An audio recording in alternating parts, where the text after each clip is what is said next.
Good morning, classroom family, and welcome to your second week of distance learning.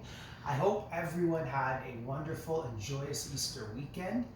Today is Tuesday, April 14th, 2020, and I first want to begin talking about Easter because so many people are talking about Easter like it's the end of Easter, but I want you to think back to Advent and Christmas time. And remember our discussion way back when we said that Christmas Day was just the beginning of the celebration to recognize the birth of Jesus?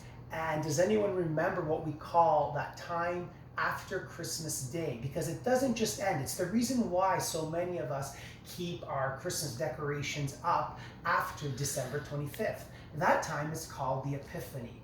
Well, now, going back to Easter time, Easter's not over either. The beautiful miracle that we celebrated yesterday on Easter Sunday, which is the fact that Jesus is risen, he miraculously returned to us from the dead.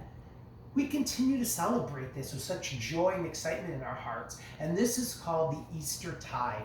So you don't have to put away all of your Easter decorations, and you definitely can keep the miracle of Easter in your heart for this time on. So remember, it's not over. We went from Lent to Easter to Eastertide. That's just something I wanted to remind you about, so you can still keep honoring the miracle of Jesus and the fact that he has risen to be with us once again. I also wanted to talk about something that I'm doing a little challenge. Going back to the fall now, we're talking about a lot of the things we used to do in our classroom, and it seems so very long ago, but I remember in a way to get ready for autumn, I thought it would be fun to take a different color autumn leaf and hide it somewhere in the classroom each morning. And I remember the first person to find it would get a prize. Do any of you remember that? I certainly do. So we can't quite do that with these Easter eggs here, but what I'm going to do is still give you a little challenge, and hopefully I'll be able to get a prize to you some way or somehow. But I'm going to give you a couple of clues as to where I have hidden this tiny little blue Easter egg. It is somewhere in our city. So picture yourself sitting in your desk in classroom 211 at St. Paul's School. This egg is hidden north of the city, and you know where north is, so if you're sitting at your desk, it's right in front of you at the chalkboard where I often teach. The egg is hidden north of the city in a very famous structure that was built over 100 years ago. And the final clue is that this little blue egg, if it hangs around this place long enough, it might get famous and be part of a movie. All right, so remember, I have hidden this egg north of the city in a structure that was built over 100 years ago. And last clue, if the egg hangs around long enough, it might get famous in this structure. Good luck, and you can either email me the responses through your family's email, or you can post it underneath this YouTube video. Good luck. All right, moving on to some of your activities this week. You're going to be receiving Holy Week reading number 4, which is focusing on the Good Friday events that occurred in the life of Jesus. And again, I'm going to give you some missing words to fill in. You can either challenge yourself to do it independently, or you can listen to this video and hear the words as I read them. So I'm just going to call up the reading here on my computer. I'm going to read it to you in a couple of seconds, and all you have to do is sit back and relax. All right, boys and girls, this is Holy Week reading number 4, which focuses on the events of Good Friday. While Jesus went to pray in the garden, some soldiers found him and arrested him. Jesus was then taken and sent to be crucified. Jesus' friends, and especially his mother Mary, were so very sad as he carried the heavy cross on his back. The cross was so heavy that Jesus fell 3 times. Some people even laughed at Jesus, and they made him wear a crown made of thorns. Jesus gave up his life, and he never once used his power to get away. Jesus was placed on the cross, and then his body was taken to a tomb. This day is called Good Friday. So that, my friends, is the Holy Week number 4 reading. And again, you can listen to me on the video to help you fill in the missing words, which are found below.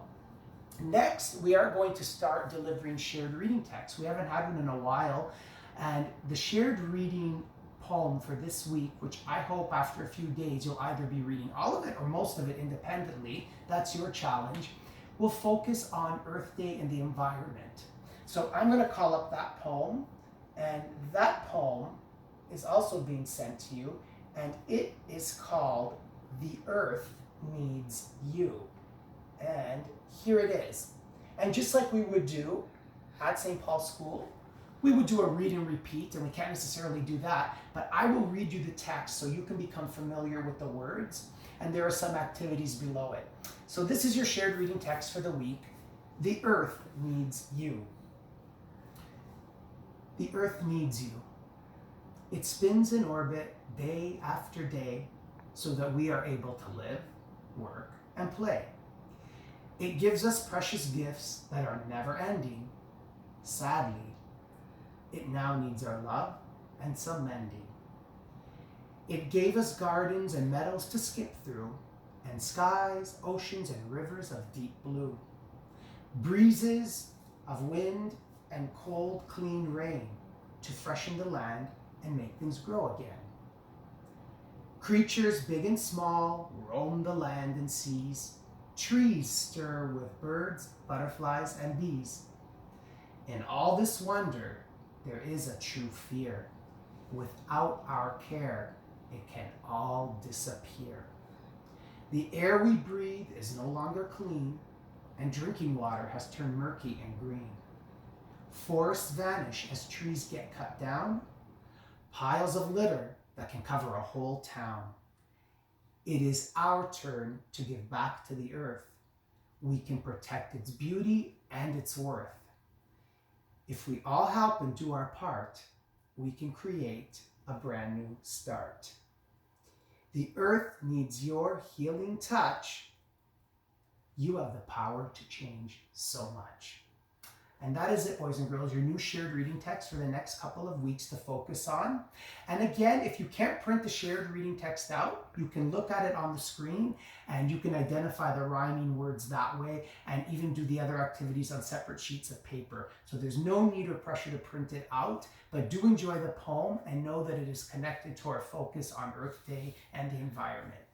All right, last but not least, finally, we're going to venture into a little bit of a shift from telling time on the clock because we need to work simultaneously. That means at the same time with our addition and subtraction skills. Now, if you recall, a few months ago, we solved a few addition and subtraction problems using number lines, and we also used manipulatives in class, like the snap cubes. Today, we're going to focus on double-digit addition. It's a hard one to say, double-digit addition. And when do we get to double digits? When we pass 9. So our focus here is addition. And it's a shun word ending in T-I-O-N, and double digits. That means 10 to 99. So when it comes to adding these double digits, I'm going to let you know now that if you are in grade 1, you will be adding them without the regrouping aspect right now. We may get to that later. But if you're in grade 2, you will have to go that extra step and do the regrouping. And I'm going to give you an example of both. So just like our number dates, once we go past 9 on the calendar, we get into 10, and that's when we look at double digits, which always means there's a group of 10s and 1s. So I'm going to print a digit on the board. The digit is 24. I'm now going to place my addition sign. Very important that we know the operation, which is addition, bringing numbers together to get a sum. And the number we are adding to 24 is going to be 13. All right, so before we go ahead and add, I know some of you are probably going ahead, But stop for a second and remember, we always talk about that imaginary line in the middle here, which I'm just going to indicate now just for this activity. So we almost see a little divide here. And remember, our columns. I know I can almost hear you saying it. Our ones column and our tens column. And where do we always begin the addition? In the, yes, correct, in the ones column. And in this case, we're going to begin with 4 plus 3. And again, you have a few strategies here. You can start at the 4 and count up because it's the greater number. Or you can actually use diagrams, a number line. But I think most of you can just add 4 plus 3 and you'll get that total of 7. And let me ask you this question next. Do we have to regroup here? No, we don't, because we don't have a double-digit answer in our ones column. It's a single digit. I can now move on to the tens column because I've taken care of what's in the ones column. 2 plus 1 gives me a total of 3. That's an easy one for a total sum of 37, which is a double digit. So this was an example where regrouping is not necessary. And why is regrouping not necessary? Because when we add our ones column, we don't end up with any tens that have to go into the tens column. We were able to leave it at the 7 and go directly to adding the tens column to give us a total of 37. Now I'm going to try another example in which regrouping will be necessary. I think I will do that down here, and that will be 47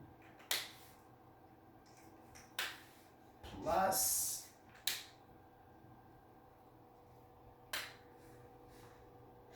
15. Again, this time I'm not going to include the imaginary line or label the ones and tens column. We automatically know that when we start our addition, we begin in the ones column.